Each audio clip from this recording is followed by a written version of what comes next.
I adopted my son when he was born. It was an open adoption, but the birth mom, Beth, was so greatly ashamed of being a teen mom that she didn't follow up on any contact, which was fine because I had no intention of involving her too much. The truth is that Ethan grew up with 2 dads and 3 older brothers. We always tried to have him spend time with girls. A couple of years ago, when Ethan was a tween, Beth reached out to see how he was doing. She spent the last years being an overachiever so she would feel worthy of having a relationship with Ethan. Ivy League, married a hedge fund dude, yoga, etc. Ethan is incredibly self-aware and intellectual. You cannot BS him, so he and I enjoy a very open relationship. I told him his mom reached out to me and asked about him. I emphasized that she didn't forget him, but she had to go away to work on herself. I asked how he felt about talking with her, and he said he was open to it. They have a good relationship and spend time together. He's met her husband. It's been a good thing to know his bio family. Ethan has to pick an elective class for the new school year. There have been arguments about what that class will be. Anyway, he told Beth about it and she messed up by getting involved. She said, what's the big deal about his doing yearbook?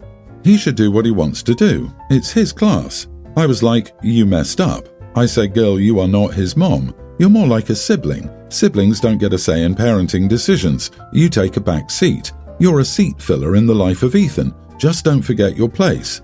She didn't say anything and went radio silent. I was the bigger person and reached out. I said I've been raising that kid for 11 years, so it was triggering for you to give your 2 parenting sense. You need to understand that. He understands that, so you should too. I guess she's waiting for me to apologize for something she did. I will not. Once you do that, everything goes bad. Am I the idiot for telling my son's birth mom that she's more like a sister? I mean, is she wrong? Your son is a tween. Why can't he do the yearbook if that's what he wants to do? Why should you get to choose his elective class? She's correct. It's his class. You are the idiot. Dude, you need to take a moment and cool off. You sound incredibly controlling. Yeah, wow. Slow your roll, OP. My son just finished early middle school and he chose his electives. I've never heard of this so-called veto power. He's a great student, so it wouldn't even occur to me to try to meddle with his choices. If he wants to take an elective that's a bit more chill, he's entitled to it. You take a back seat. You're a seat filler in the life of Ethan. Just don't forget your place. Oh, wow. You sound jealous and worried that Ethan may eventually love his bio mom, will respect her opinion, seek out her advice, and will have a great relationship with her, his future bio siblings, and a stepfather. You mentioned bio. Mom is Ivy League, married to a hedge fund dude, and does yoga. Your underlying tone is a slur on well-educated, successful, affluent people. You didn't mention your socioeconomic status, but specifying some hedge fund dude implies you are not in that world. Are you concerned Ethan will make comparisons between the 2 families? He will compare how you reference his bio mom and your lack of respect towards her and how she references you. You can control a tween's activities, but you can't control his mind. He will not forget. At the rate the OP is going, Ethan will go live with his mom as soon as he's old enough to do so. Let's be honest, she's not the seat filler, that's you, OP. She didn't say anything wrong, you did. Now, when you're done acting like she owes you something, you may apologize for what you should have done. The common denominator is you. I had a 1 in a million accident and managed to tear several muscles in my chest. I couldn't sit up or use my left arm, my breathing hurt, and I won't describe trying to use the washroom. My parents came by to see me during the day while my wife was at work. I've been living in my lazy boy because I can actually get up from a lying position. After they left, I couldn't find my painkillers. I was prescribed some potent meds. I called my parents to see if they'd moved them. They said they took them because they didn't want me to get addicted. I told them to bring them back immediately. They refused and told me to take Tylenol. I hung up and called the police and told them that my parents had stolen my prescription meds. Then I called my parents and told them. They said they would throw them out. I told them that might lead to more charges. My wife set up a camera so she could check in on me from work. So they were recorded stealing narcotics. They came back immediately and returned my medicine. I thanked them, kicked them out of my house, locked them out, and then called the police and told them that I was in error and that my parents had taken them by mistake. My parents are furious that I called the police. My sister said I was an idiot and that I could have gotten them in a lot of trouble. My wife is angry at them for stealing my medication. I'm just happy that I can function. Am I the idiot for calling the police? Well, if Opie's parents don't want to be charged with committing a felony, maybe they should have abstained from committing one. Not the idiot. OP took the minimum action necessary to resolve the matter appropriately. Lying to the police was unnecessary, though. Correct. Stealing medication from your incapacitated child because, with your limited knowledge, you think you know better than them and the trained medical professionals treating them, that's a damn good way to get cut off. They're cruel and disrespectful. Tell your sister to take a Tylenol and mind her own business. Your parents could have gotten them in a lot of trouble because they committed a crime, so it's on them, not you. Pain medication is so important for the kind of pain you're in. Without it, you would be trapped in pain, kind of like a trapped animal with no way out. Besides, not everyone gets addicted. I hate that because people have become addicted, and it's hard to even get the proper medication. Why should any of us suffer because of others? I, 33 female, have been living in my own home for a few years. I bought it with my own money and have worked hard to make it a comfortable and safe place after growing up in a volatile environment. My parents, 60s, have always been terrible with money, constantly making poor financial decisions, despite my efforts to help them budget. Recently, they lost their house due to foreclosure. They contacted me asking if they could move in temporarily while they get back on their feet. 2 additional adults would stretch my house's limits, and I value my privacy and independence. More importantly, my parents have a history of being overbearing and disrespecting my boundaries. The last time my parents stayed with me, they criticized everything about my lifestyle, rearranged furniture without asking, and even argued with one of my neighbors. I offered to help them find an affordable rental and even pay their first month's rent. I also found government assistance programs they could apply for. They refused, saying that families should stick together and that it was my duty to help them in their time of need. My siblings are divided. My older brother thinks I'm heartless, while my younger sister understands my concerns. Both live in smaller apartments, so they don't have the option to host my parents. My parents have been guilt-tripping me, saying they took care of me growing up, and now it's my turn to take care of them. My parents are now telling extended family that I'm abandoning them, and I'm getting messages from relatives. It's making me second-guess my decision, even though I know my mental health would suffer if they moved in. Am I the idiot for refusing to let my parents move in with me after they lost their house? Should I be more willing to accommodate them, or am I right to stick to my own well-being and boundaries? I'm feeling very conflicted. Not the idiot. Once your parents move into your house, they'll never leave. They have a plan, and there will always be a plausible reason why they can't move out yet. They won't stay with you until they get back on their feet. You're their retirement plan. Notice this particular disaster didn't befall them before you established your solo household. As others have said, you are their retirement plan, their homeless plan, their disaster plan, their medical emergency plan. There is and are no other plans. We deserve our peace, especially in our home. They think they deserve your peace. No way. You offered another way of helping through financial means, etc. You are helping your family in need. They turned it down. For your own sake, mental health and well-being, do not let them move in. They've turned to guilting you so you'll forget all about their past behaviors and hopefully be convinced that family does come first. I'm calling BS. They can contact the government assistance program, friends, and even a homeless shelter. Just because they're family doesn't mean they can abuse your kindness and disrespect your boundaries. Hold fast and stick to your guns.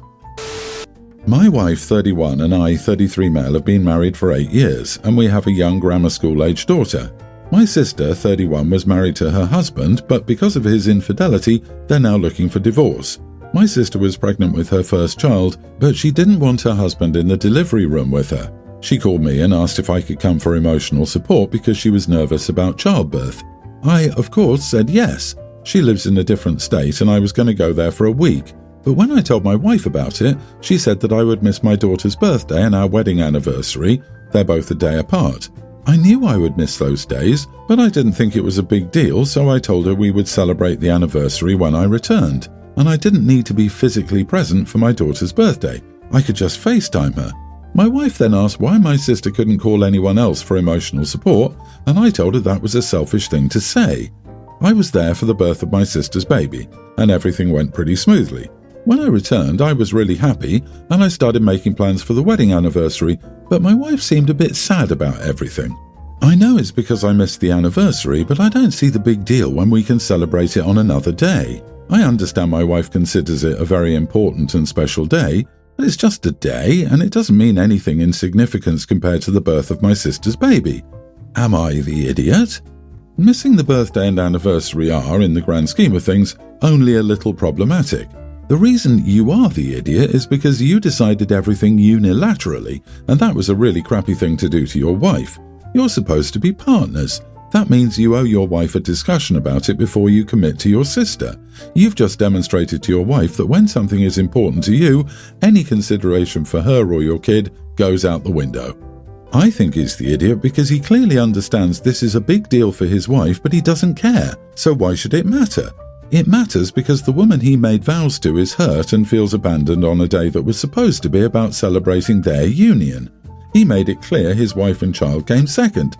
He's eventually going to lose his family to his self-centeredness.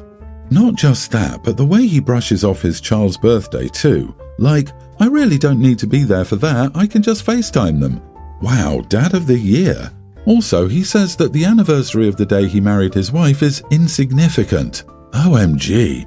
Wow, now I'm angry. I'm angry for his wife. I guess he'll miss his anniversary every year because he just said his anniversary means nothing compared to his nibbling's birthday.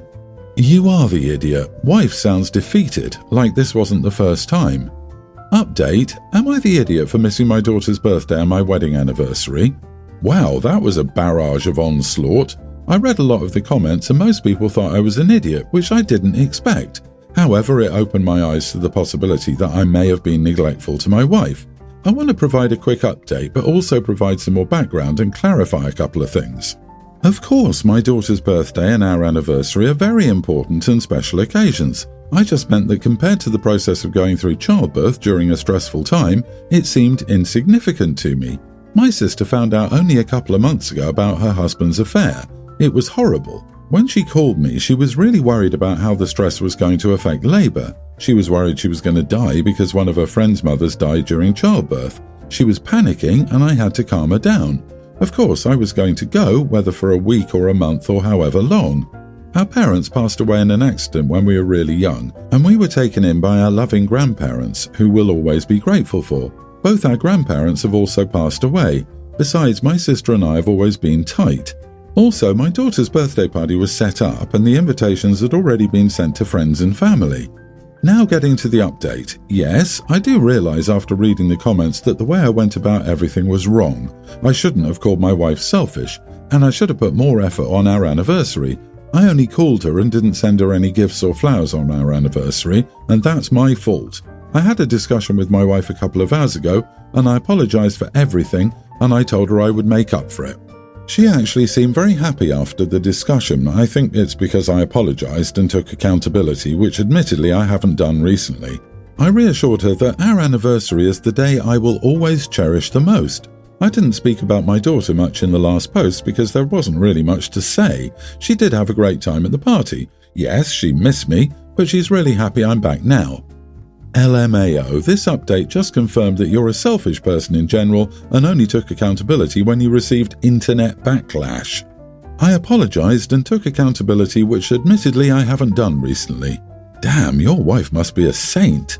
You're still describing the anniversary and birthday as insignificant. Multiple things can be significant at once, and it's your job as a husband, father and sibling to balance them all. You don't pick your favourite and say, screw everyone else. Will your sister say, I can't raise this baby alone. Can you abandon your family indefinitely to raise my child with me? Will you drop your family again to go celebrate your nibbling? If you keep acting like this, you won't have a family to abandon. My mom was an absolute narcissist growing up. We had to have gendered interests, no Legos for me. I had to take extracurricular activities she liked, no drama club or band. I was grounded for not being allowed on the cheerleader teams, and she would call our friends fat or poor if they didn't meet her expectations. I was on a diet as a kid and not allowed to eat the same as my brothers. My sister-in-law, Kate's mom, Debbie, was the opposite, allowing her kids to do what they wanted and have the interest just for them. Kate is a lovely, well-adjusted woman. Her mother, whom I met several times, is kind. We had a graduation party for my youngest brother. Kate made us cupcakes and they were delicious. My mom made a snide remark about wishing I could be as perfect as Kate. I told my mom I knew that feeling because Debbie was such a perfect mom, and I wish she was my mother so I could have turned out perfect like Kate. My mom flipped her crap and started yelling at me, asking how I could say that to her. I pointed out that Kate seemed perfect because she had a good childhood with good parents. I'm sure I would have bloomed into a person like Kate under the same opportunities. My mom kicked me out of the party and got mad at me for upsetting everyone with my disrespectful behaviour. I went home and Kate and my brother stopped by later, bringing me some cupcakes and wine. We talked and neither was mad at me. My mom, however, goes to Facebook to air her dirty laundry and shame me. This is not new behaviour, so I'm unfazed by that. Several people called me ungrateful and said my mom did the best she could for us. I find it laughable, but family members say I need to apologise. But she started it by saying Kate is perfect. I told my mom I knew that feeling because Debbie was such a perfect mom and I wish she was my mother so I could have turned out perfect like Kate. Ha ha ha ha ha. I love it. I think I've used a similar approach with my narcissist dad whenever he criticises my behaviour. Just following your example, Dad. Guess I wasn't raised right, etc. Not the idiot, though she'll never see it that way. One day, when my abusive father criticised me, I asked him if he thought my deficiencies were caused by my environment or if they were hereditary. He began to sputter, turned bright red, and left me alone as he realised either answer reflected poorly on him. OP, you just gave back what you got. Kudos for being able to deliver that immediately. My mom was an absolute narcissist growing up. Your mom still is a narcissist. Why are you still in contact with your mother? Does she make your life better in any way? She's still a raging narcissist and always will be. That's not fixable.